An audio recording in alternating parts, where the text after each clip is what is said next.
जैसे कृष्ण, आज कार्तिक मास कृष्ण पक्ष एकम वार रविवार तारीख 29 अक्टूबर 2023 कार्तिक मास का प्रथम अध्याय कथा व महात्म्य। श्री लक्ष्मी नारायण भगवान आप सब पर कृपा दृष्टि बनाए रखे वह आपकी हर मनोकामना पूरी करें। प्रथम अध्याय। नैमिषारण्य तीर्थ में श्री सूत जी महाराज 88,000 सोनकादि ऋषियों से बोले, अब मैं आपके सामने कार्तिक महात्म्य की श्रेष्ठ कथा कहता हूं, जिसे सुनकर मनुष्य सब प्रकार के पापों से छूटकर और वैकुंठ को प्राप्त कर लेता है। सूत जी ने कहा कि श्री कृष्ण जी से आज्ञा लेकर नारद जी के चले जाने पर सत्यभामा प्रसन्न होकर श्री कृष्ण भगवान से बोली कि हे नाथ, मेरा जीवन सफल हो गया है। मेरे माता भी पिता भी धन्य हैं, जो आपकी 16,000 रानियों में मैं अत्यधिक प्रिय हूं।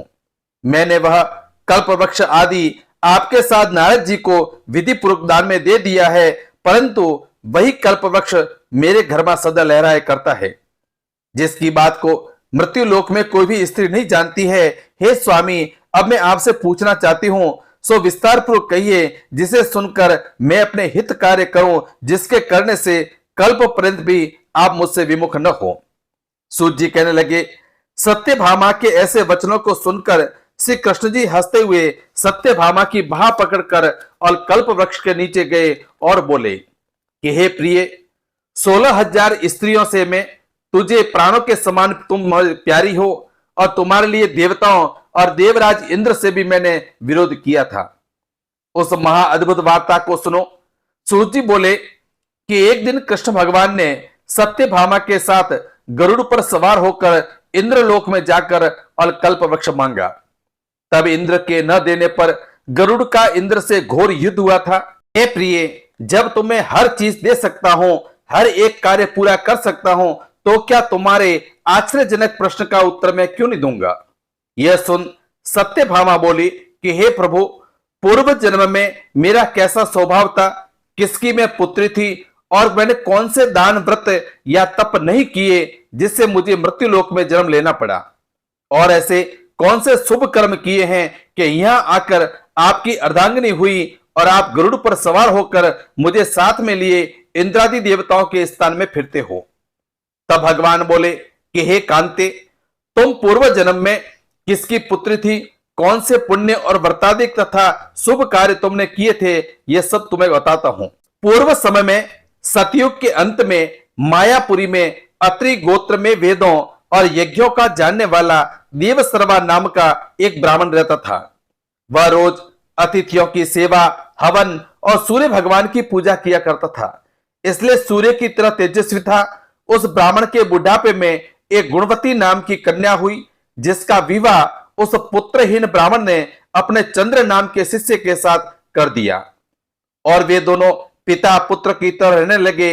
एक समय वे दोनों कुशा और समिधा लेने के लिए वन में हिमालय की तलहटी में पहुंचे, तो उन्होंने वहां एक राक्षस को अपनी तरफ आते हुए देखा, जिसके भय से उनके शरीर शिथिल हो गए और उनमें भागने की शक्ति भी नहीं रही। तब राक्षस ने दोनों को मार डाला, और उनके धर्मात्मा होने के कारण मेरे पार्षद उनको वैकुंठ में ले गए, क्योंकि उन्होंने आजीवन सूर्य भगवान की पूजा की थी, इसलिए मैं दोनों पर अति प्रसन्न हुआ। जब वह दोनों विमान पर चढ़े हुए सूर्य के समान तेजस्वी रूपवान चंदन और माला धारण किए हुए वैकुंठ में आए, तब मेरे पास दिव्य भोगों के भोग भोगने लगे। श्री कृष्ण भगवान बोले कि हे प्रिय, जब गुणवती ने राक्षस द्वारा अपने पिता और पति का मरना सुना तो दुखित हुई और रुदन करने लगी। हे स्वामी, हे पिता, आप मुझे छोड़कर कहां चले गए, मैं आपके बिना क्या करूं।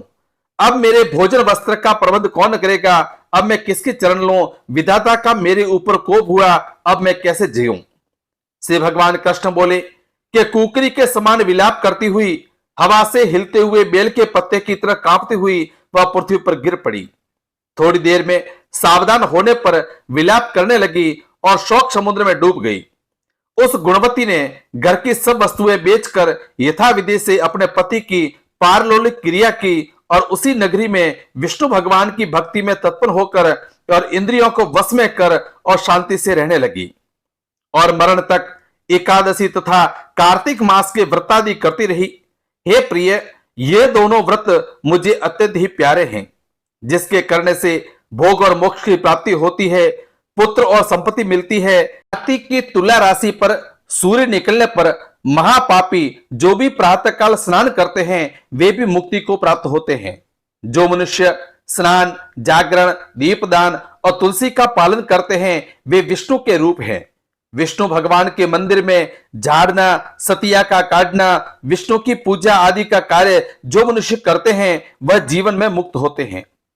इस प्रकार वह गुणवती प्रत्येक वर्ष कार्तिक व्रत और विष्णु भगवान का नित्य ही पूजन करती रही।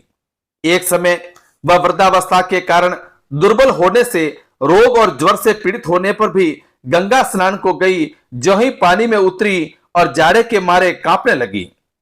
उसे समय गुणवती ने आकाश में आता हुआ विमान देखा। शंख, चक्र, गदा, पद्म और आदि आयुधों को लिए हुए विष्णु के रूप धारण करने वाले पार्षद गरुड़ की ध्वजा वाले अप्सराओं से युक्त ऐसे विमान में बिठाकर उसे वैकुंठ में ले गए। प्रदीप्त अग्नि के समान कीर्ति वाली गुणवती विमान में बैठी हुई कार्तिक व्रत के प्रभाव से मेरे पास आ गई है। जब ब्रह्मादि देवताओं की प्रार्थना से मैं पृथ्वी पर आया तब वे गण भी मेरे साथ आए हैं। हे भामिनी, यह सब यादव मेरे गण हैं। तुम्हारे पिता देव शर्मा भी इस जन्म छत्राजित हुए हैं और तुम्हारे पति चंद्र शर्मा इस जन्म में अक्रूर हैं। और हे देवी, तुम वही गुणवती हो जो कार्तिक के स्नान के प्रभाव से मेरे लिए अत्यंत प्रिय हो। तुमने तो मेरे मन मंदिर के सामने तुलसी का बगीचा लगाया और उसी से यह कल्प वृक्ष तुम्हारे आंगन में है। कार्तिक में जो पहले तुमने दीपदान किए हैं उसी फल से तुम्हारी सुंदर देह और घर में लक्ष्मी देवी का निवास है। जो संपूर्ण व्रताधिक पति स्वरूप भगवान के अर्पण किए थे, इसलिए तुम मेरी पत्नी बनी हो। और तुमने जन्म मृत्यु तक जो कार्तिक व्रत उपवास किए हैं, इससे तुम्हारा वियोग मुझसे कदापि नहीं होगा। इसी प्रकार कार्तिक के व्रत में करने वाले तुम्हारे सामने मेरे प्रिय होंगे। सूजी बोले कि सत्यभामा जी अपने पूर्व जन्म का सब हाल जानकर और बड़ी प्रसन्न हुई।